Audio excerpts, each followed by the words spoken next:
Hi everyone, welcome back to another tutorial from Wake&Tech. Today in this video, I'm going to show you how to create your cryptocurrency portfolio on CoinGecko. Whether you are a beginner investor or a crypto pro, CoinGecko's portfolio feature helps you monitor the real-time value of your coins and make smarter trading decisions. First of all, you can go to CoinGecko.com on a browser, or in my case, I'm going to open up the CoinGecko mobile application. Once you turn open the application, make sure that you're logged into your account. After you are signed into your account, go to the bottom of the screen and click on Portfolio button.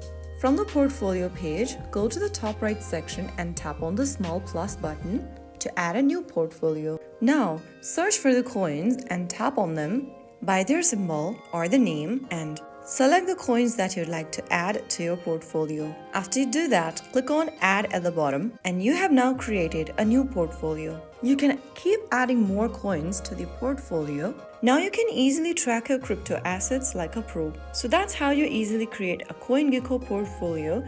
If you found the video helpful, don't forget to like, share and subscribe to our channel.